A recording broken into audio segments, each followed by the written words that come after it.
Assalamu alaikum. I am Mohammad Jahangir Alam, lecturer in physics from Milestone College. I welcome you all in my online class. First of all, thanks to Almighty that He has given me the opportunity and ability to talk in front of you to take this class. Dear student, I hope all of you are well and carrying on your regular activities in this hot situation of COVID-19, and I pray to Almighty so that He keep us well in this situation. Here, the most important thing we need is our awareness and proper knowledge about the virus. We know the characteristics of the virus is changing day by day. So we have to be aware about the characteristics of virus. We have to wash our hands frequently. We need to use mask when we go out.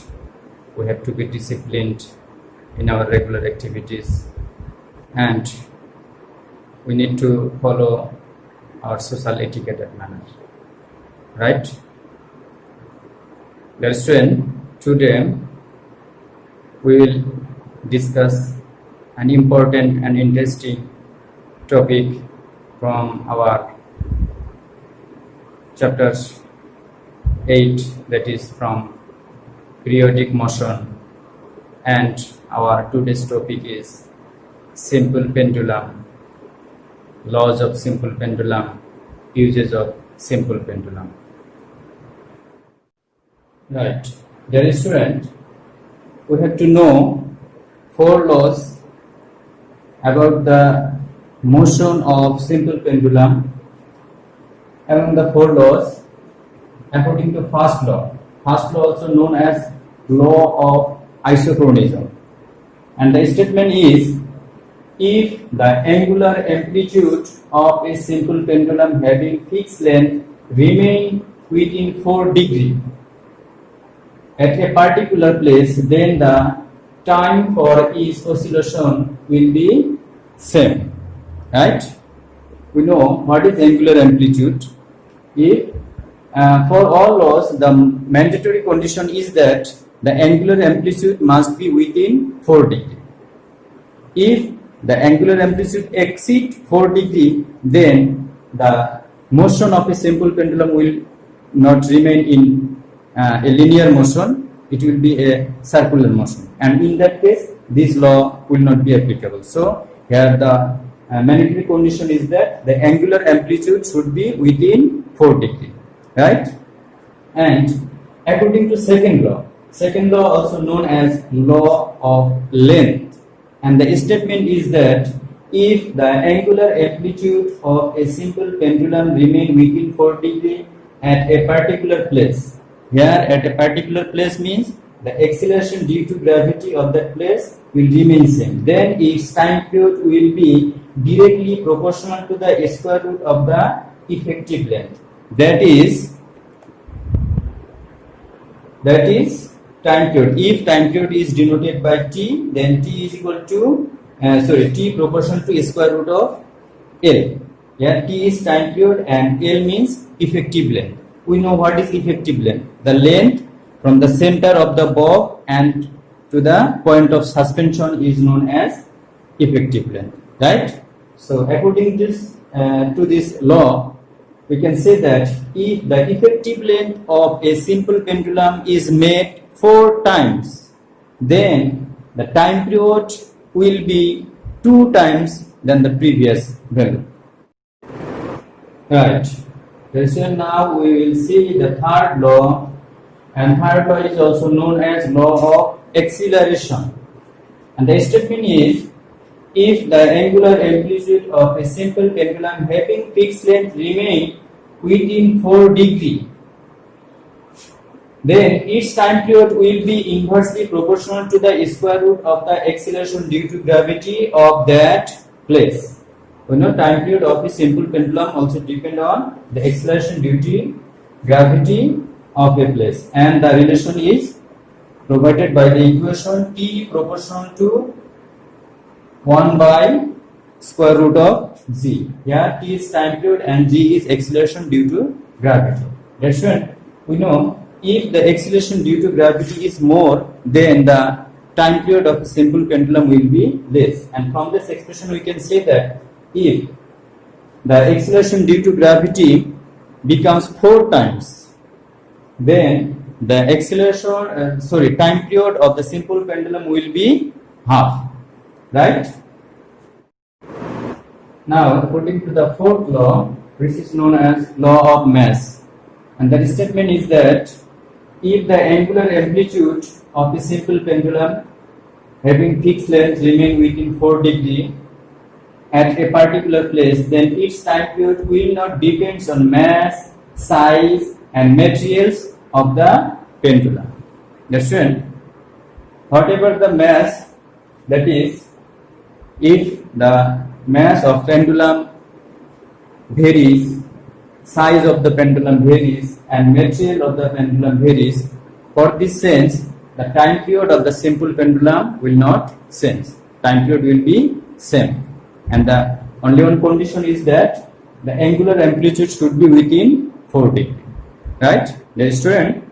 And from the second and third law, from the second law, we know time period T is directly proportional to square root of effective length, and from the third law we know time period is inversely proportional to the square root of acceleration due to gravity. Right?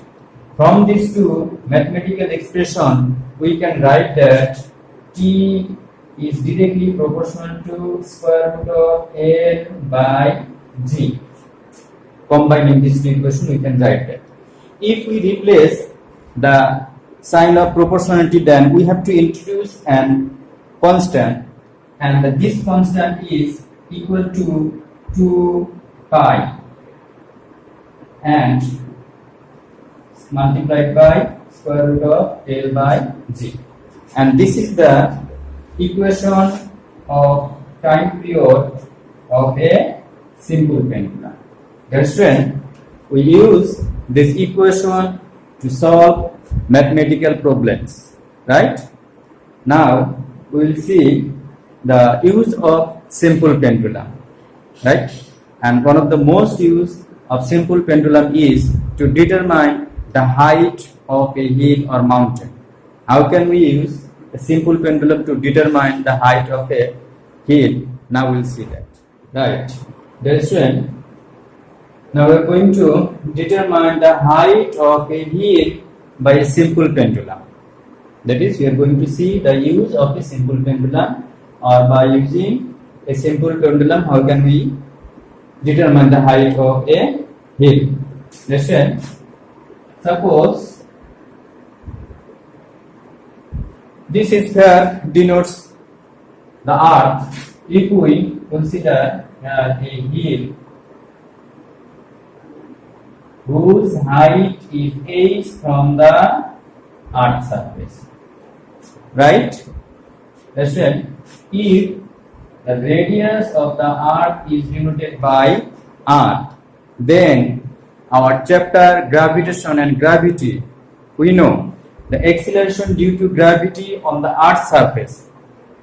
Here, acceleration due to gravity on the earth surface or at the base of the hill is denoted by acceleration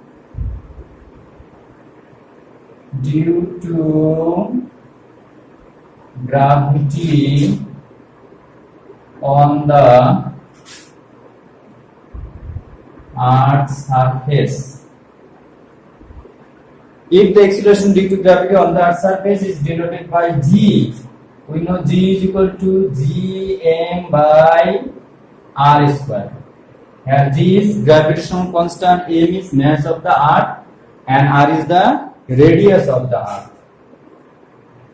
This is equation number 1. Again, we have also learned in the same chapter that if we move h height from the Earth's surface, and at that place the acceleration due to gravity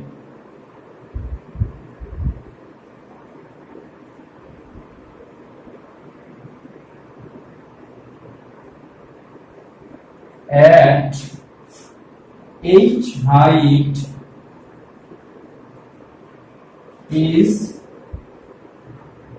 denoted by g prime, then g prime is equal to gm divided by r plus h whole square. This is equation number 2. Right, there is one. Now if we divide equation number 1 by 2, then we will get dividing 1 by 2, then we will get g by g prime is equal to r plus h divided by r whole square, or we can also rewrite it 1 plus h by r whole square. Then if we take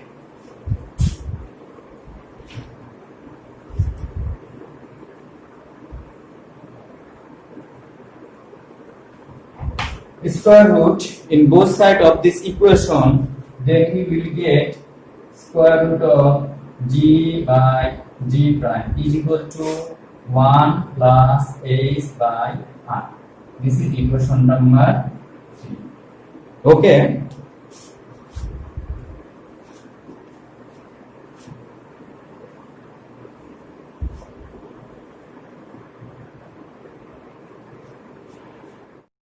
Now, if we consider the time period of a simple pendulum at the base of the hill, that is at the surface or at the earth surface, then the time period is denoted by t. We know time period of a simple pendulum t is equal to twice pi square root of L by g. Right? This is equation number 4. And we know the time period of a simple pendulum varies with the value of acceleration due to gravity. Since the value of acceleration due to gravity at the base of the hill and at the top of the hill are not same, so time period of a simple pendulum will be changed at the top of the hill. If the time period of the simple pendulum is denoted by t prime at the height or at the peak of the hill denoted by t prime, then it will be twice pi square root of L by g prime. This is equation number 5. Now, if we divide equation number 5 by 4, then we will get t prime by t is equal to twice pi will be minimized, L will be minimized, then it will get g by g prime. Right? This is equation number 6. Question. Now, if we compare equation number 3 and equation number 6, from equation number 3 we can see that the square root of the ratio g and g prime is equal to 1 plus h by r, and in the same equation the square root of the ratio g and g prime is t prime by t. So, comparing these two equations, we can write that from equation number 3 and 6, we can write that the value of the ratio of g by g prime, square root of g by g prime is 1 plus h by r, and we have got the value of the square root of g by g prime in equation 6 is equal to t prime by t. Right? That's it. We are going to calculate the height of the hill. That is, we have to determine the value of h. Now, h by r is equal to t prime by t minus 1, and h is equal to r multiplied by t prime by t minus 1. Right? This is the expression using which we can calculate the height of a simple pendulum. Here we have to calculate, first we have to calculate 2 times period. one is t, which is the time period of the simple pendulum at the base of the hill, and t prime, which is time period which have to be calculated at the top of the hill. So using these two time period of a simple pendulum, then we can calculate the height of a hill. Right? Right. Dear student, now we will see two important expressions regarding time period of a simple pendulum. We know time period of a simple pendulum depends on acceleration due to gravity, and also we know acceleration due to gravity varies with the height from the earth's surface and depth from the earth's surface. So we are going to discuss two expressions which give us the time period of a simple pendulum at h height from the earth's surface and h depth from the earth's surface.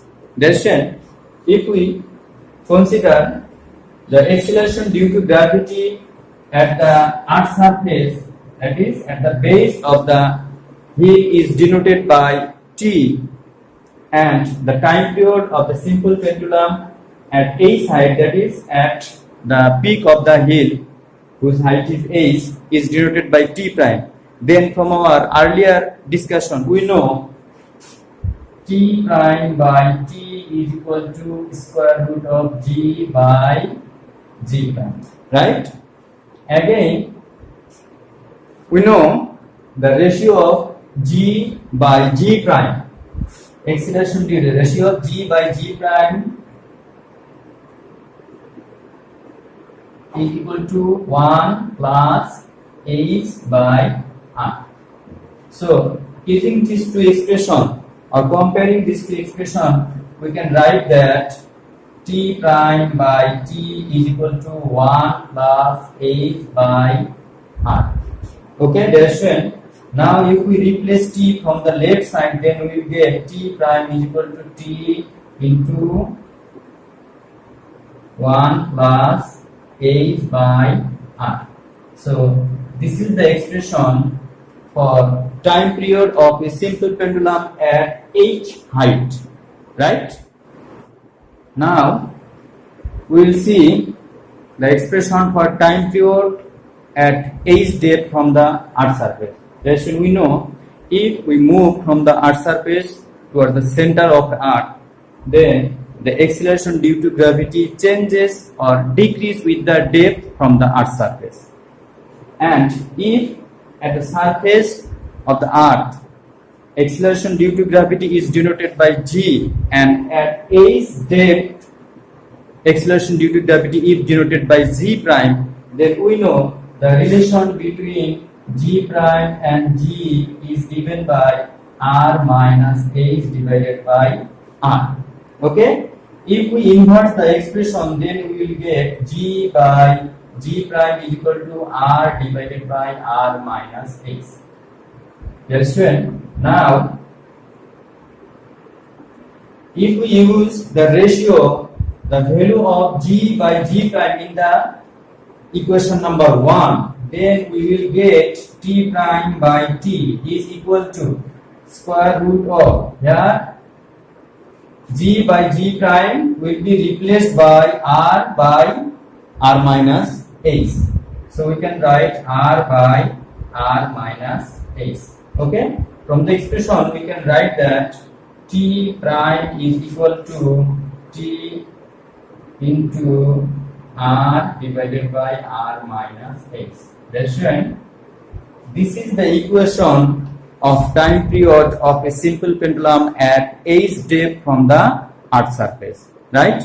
I hope you got the expression we have discussed in our class, that is laws of simple pendulum, expression for the time period of a simple pendulum, and how can we determine the height of a hill using the time period of a simple pendulum. And lastly we have discussed about two expressions regarding time period of simple pendulum at h height from the earth's surface and h depth from the earth's surface. All expressions are important, right? In next class, inshallah, we will discuss some mathematical problem and important creative question using this mathematical expression, right? So thank you very much being with me in my class. May Allah bless all of you. Assalamu alaikum.